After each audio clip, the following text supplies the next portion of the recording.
আজকে আমরা কিশোরগঞ্জ নিয়ে কথা বলবো, তাই না?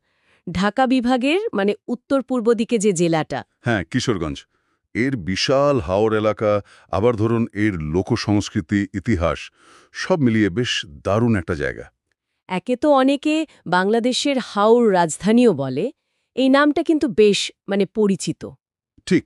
আর কেন বলে সেটাই তো দেখার বিষয়। মানে প্রকৃতি আর মানুষের জীবন এখানে কিভাবে মিলেমিশে একাকার হয়ে গেছে। বিশেষ করে ওই হাওরের প্রভাব। সেটাই। চলুন তাহলে একটু গভীরে যাই। অবশ্যই। শুরু করি এর ভূগোল দিয়ে। জায়গাটা কেমন? মূলত তো হাওর এলাকা, তাই না?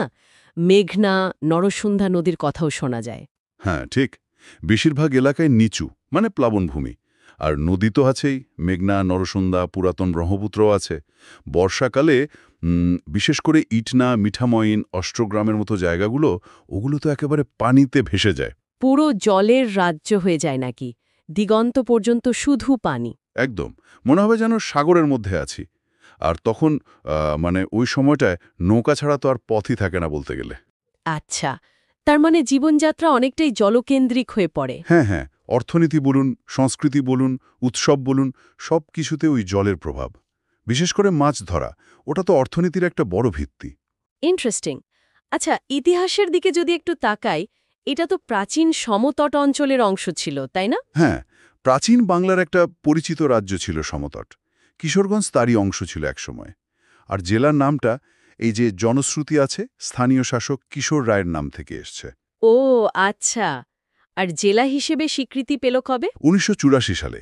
তবে এর ঐতিহাসিক গুরুত্ব কিন্তু শুধু প্রাচীন যুগে সীমাবদ্ধ না। মুক্তিযুদ্ধের সময়ও এর বড় ভূমিকা ছিল। ঠিক। যেমন অস্থায়ী রাষ্ট্রপতি সৈয়দ নজরুল ইসলাম, তিনি তো এখানকারই সন্তান। একদম। এটা খুবই গুরুত্বপূর্ণ একটা তথ্য। হুম। এবার একটু সংস্কৃতি নিয়ে কথা বলি। লোকগান, বাউল গান, এগুলোর বেশ প্রভাব আছে শুনেছি। অবশ্যই আছে। এখানকার সংস্কৃতিতে মাটির টানটা খুব স্পষ্ট। মানে বাউল গান, লালনের প্রভাব এগুলো তো আছেই। আবার দেখুন, হস্তশিল্পের কাজ হয়, হাতে বোনা কাপড়। আর ওই যে লোকবাদ্যযন্ত্র, দোতারা, একতারা। হ্যাঁ, হ্যাঁ। দোতারা, একতারা এগুলো ঐতিহ্যের অংশ। বর্ষাকালে আবার নৌকা বাইচ হয়। এটা কিন্তু শুধু খেলা না, একটা সামাজিক উৎসবও বটে। আচ্ছা, আর পাগলা মসজিদের কথাটাও তো বেশ শোনা যায়। এর অলৌকিক খ্যাতি বা অনুদানের রঙটা। পাগলা মসজিদ। ওটা নিয়ে অনেক লোককথা প্রচলিত আছে। মানুষের বিশ্বাসও গভীর। প্রচুর অনুদানও জমা পড়ে সেখানে। অর্থনীতির কথায় আসে, কৃষি আর মাছ, এটাই কি মূল ভিত্তি? মূলত তাই। ধান, পাট, সরিষা এসব তো হয়, কিন্তু হাওরের মাছ, সেটার গুরুত্ব অনেক। আর ভৈরব শহরটার কথা বলতেই হয়। হ্যাঁ, ভৈরব। ওটা তো একটা বড় রেল আর বাণিজ্য কেন্দ্র, তাই না? ঠিক। মেঘনা নদীর ওপর যে রেল সেতুটা, ভৈরব রেল সেতু, ওটা দেশের অন্যতম দীর্ঘ আর ব্যস্ততম একটা সেতু। যোগাযোগের ক্ষেত্রে এর বিরাট ভূমিকা। আর খাবার, কিশোরগঞ্জের খাবারের কথা উঠলে প্রথমেই কি মনে আসে? অবশ্যই। হাওরের টাটকা মাছ, নানা রকম মাছের পদ রান্না হয়। শুটকি ভুনাও খুব জনপ্রিয়। আর মিষ্টির কথা বললে কিশোরগঞ্জের রসমালাই। ও হ্যাঁ, রসমালাইয়ের কথা তো সবাই জানে, খুব বিখ্যাত। হ্যাঁ, এর ঘন ক্রিমি ভাবটার জন্য এর এত নামডাক। যারা ঘুরতে যেতে চান তাদের জন্য কি আকর্ষণ আছে? হাওরের সৌন্দর্য তো আছেই। হাওরের সৌন্দর্যদের প্রধান আকর্ষণ, বিশেষ করে বর্ষায়। অষ্টগ্রাম বা অন্যান্য হাওরে তখন গেলে মনে হয় যেন অন্য জগতে চলে এসেছি। অনেকে মজা করে হাওর ভিনিসও বলে। হাওর ভেনিস, বাহ! হ্যাঁ, এছাড়াও পাগলা মসজিদ তো আছেই। আর যারা একটু ইতিহাস ভালোবাসেন তাদের জন্য ১১ সিন্ধুর দুর্গ আছে। 11 সিন্ধুর দুর্গ, ওটা কোন সময়ের? ওটা মূলত মুঘল আমলের। ঈশা খাঁর কিছু স্মৃতিও জড়িয়ে আছে জায়গাটার সাথে। কিছু স্থাপত্য নিদর্শন এখনও দেখা যায়। তাহলে সব মিলিয়ে কিশোরগঞ্জ দাঁড়াচ্ছে হাওরের বিশালতা, একটা নিজস্ব লোকসংস্কৃতি, ঐতিহাসিক গুরুত্ব আর ভৈরবের মতো গুরুত্বপূর্ণ রেল সংযোগ। ঠিক।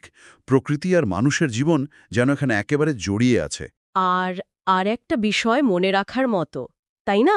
ঢাকা বিভাগের মধ্যে এখানেই হাওর বা জলাভূমি সবচেয়ে বেশি। একদম। এই বৈশিষ্ট্যটাই কিশোরগঞ্জকে অনন্য করে তুলেছে। এটা শুধু ভূগোলের ব্যাপার না, এটা এখানকার পরিচয়। সত্যি। তবে একটা প্রশ্ন মনে আসে, এই যে হাওরের প্রকৃতি, এটা তো খুব পরিবর্তনশীল, আর এর ওপর নির্ভরশীল জীবনযাত্রা, মানে ভবিষ্যতের চ্যালেঞ্জগুলো যেমন ধরুন জলবায়ু পরিবর্তন, এগুলোর সাথে কিভাবে মানিয়ে চলবে? সেটা খুবই গুরুত্বপূর্ণ একটা প্রশ্ন। কিভাবে এখানকার ঐতিহ্য আর আধুনিকতার মেলবন্ধন হচ্ছে সেটাও দেখার বিষয়। বিশেষ করে যোগাযোগ ব্যবস্থা উন্নত হওয়ার পর হাওরের জীবনে, অর্থনীতিতে কি দীর্ঘমেয়াদী প্রভাব পড়ছে এগুলো নিয়ে ভাবা দরকার। অবশ্যই। অনেক গভীর আলোচনার বিষয় এগুলো। হুম। বেশ, কিশোরগঞ্জ নিয়ে আজকের মতো আমাদের আলোচনা এখানেই শেষ করা যাক।